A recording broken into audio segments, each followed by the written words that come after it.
লাগছে রিপাবলিক ডের সকালবেলার ব্রেকফাস্ট। হ্যালো এভরিওয়ান, আমি পূজা। আমার নতুন একটি ভিডিওতে তোমাদের সকলকে স্বাগতম। আশা করছি তোমরা সবাই খুব ভালো আছো, সুস্থ আছো, আমরাও ভালো আছি। তো আজকে প্রজাতন্ত্র দিবস, তোমাদের সকলকে জানাই শুভ প্রজাতন্ত্র দিবসের অনেক অনেক শুভেচ্ছা ও অভিনন্দন। তো চলো, আজকে আমি ব্লগটা সকাল থেকে ভাবছিলাম স্টার্ট করব, কিন্তু স্টার্ট করা হয়নি। শেষে দুপুর 12টা বাজে। মেয়েকে নিয়ে এখন এসেছি ছাদে জামা কাপড় মেলতে। আর যেহেতু ছুটির দিন, সেজন্য অনেক জামা কাপড় থাকে, কাচতে লাগে, প্লাস রান্না বান্না। তো রান্না বান্না অলরেডি আমি গুছিয়ে দিয়ে এসেছি, কেটে কুটে আমার হাজব্যান্ডকে দিয়ে এসেছি। তো ওই টুকটাক রান্না বান্না আর কি শুরু করেছে। তো চলো আগে জামা কাপড় মেলে নিই। এখন ছাদে এসেছি, সম্পৃক্তা স্নান হয়ে গেছে, তারপর আমি স্নান করব। তো তুমি কি খাচ্ছ দেখাও তো। হ্যাঁ বাবা, মা হাবুস হাপুস করবো, দাঁড়াও। তুমি কি খাচ্ছ বলে দাও সবাই। কে এনেছে? বাবা তুমি কোথায় গেছিলে পাপার সাথে? বাই বাইরে? ও আচ্ছা। গো, কি রান্না করছো? আবার মাটন কষা? বাহ, আজকে সরো আমি করছি, সরো। আরে বাবা, তোমাকে না বললাম আসতে হবে না রান্নাঘরে। এ কি? আজকে তোমার ছুটি। না না, আমি করছি, তুমি সরো না। ধুত, সরো না।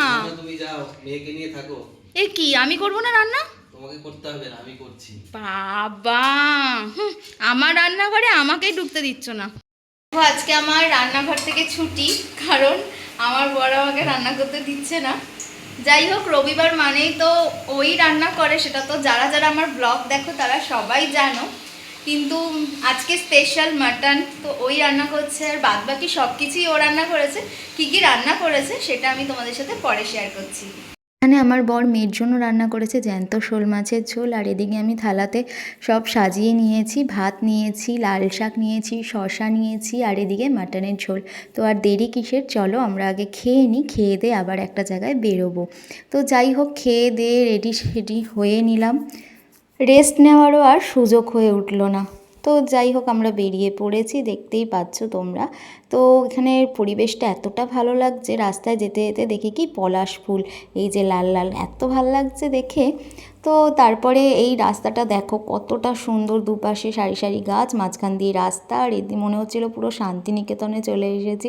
আর এত সুন্দর দুপাশে পাহাড় দেখতে পাচ্ছি, বেশ ভাল লাগছে কিন্তু, বলো তো তোমরা কি বলো। এই দেখো কত গরু, ছাগল, পুরো এটা একটা গ্রামের রাস্তা দিয়েই আমরা আর কি যাচ্ছি। তো চলো, আমরা 3 মূর্তি এখন যাচ্ছি, তো গিয়ে আবার তোমাদের সাথে দেখা হচ্ছে। তার জন্য কিন্তু পুরো ভিডিওটা দেখতে হবে, স্কিপ না করে।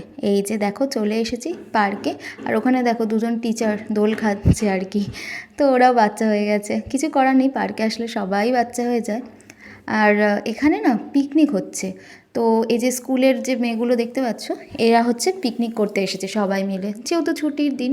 আর এখানে স্কুলের মেয়ে দুটো আমার মেয়েকে নিয়ে এখন ফটো তুলছে, রিলস বানাবে, এই করছে। আমি ফেমাস না হলেও কোথাও গেলে কিন্তু আমার মেয়ে ঠিক কোনো না কোনোভাবে ফেমাস হয়ে যায়। কেউ ওকে নিয়ে আদর করবে, কেউ ওর সাথে কথা বলবে, কেউ ওর সাথে ফটো তুলবে। যাক, বেশ ভালো লাগে দেখতে এগুলো। তো তারপরে আমরা মন্দিরে এসেছি। দেখো এখানে একটা শিব মন্দির, কিন্তু আগেরবারও যখন এসেছিলাম তখনও মন্দিরটা বন্ধ ছিল, আর এইবারেও বন্ধ এসে দেখি। তো মনটা একটু খারাপ হয়ে গেল, মানে ভোলা বাবার আর কি, বাবা মহাদেবের দর্শন পেলাম না। তো এখানে দেখো একটা সুন্দর নদী আছে ছোট্ট। তারপর আমরা কি করব, আর এখানে একটু ঘোরাফেরা করছি, ঘোরাফেরা করার পর একটু দোলনা চড়ছি। আর আমার না সত্যি কথা বলতে দোলনা চড়তে বেশ ভালো লাগে। আচ্ছা, আমার মতো আর কারা কারা আছো যারা পার্কে গেলে বা কোথাও দোলনা দেখলে বসে পড়ো? আর এখানে আমার মেয়ে তো একাই চড়ছে, ওর কোনো এখন ভয় নেই, ও একা একা স্লিপ, দোলনা সবই চড়তে পারে। তো যাই হোক, এবার দোলনা চড়তে চড়তে আমার হাজব্যান্ড আবার বলছে যে তুমি চড়ছো এখানে, আমিও তাই একটু বসে পড়ি। দেখ, মেয়েও উপভোগ করছে, মাও চড়লো, এবার বাবাও চড়ছে। বেশ, ও মানে বাচ্চা থাকলে না একটা, আমরাও আমাদের শৈশবের দিনগুলোর কথা মনে পড়ে আর কি আমাদের।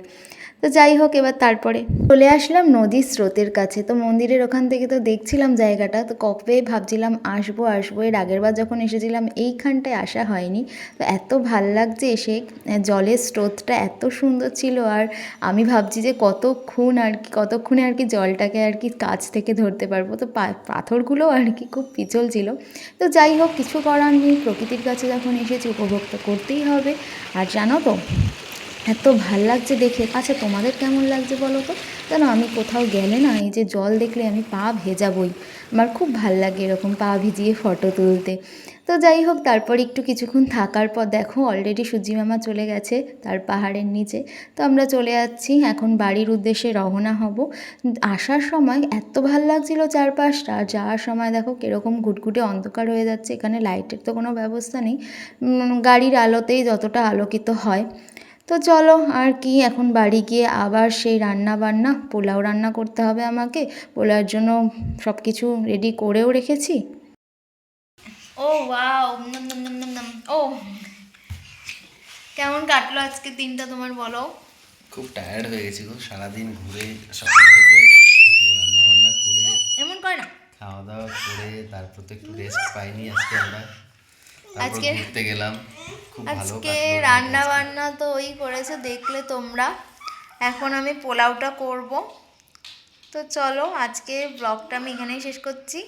আবার দেখা হবে নেক্সট ব্লগে। ততদিন ভালো থেকো, সুস্থ থেকো।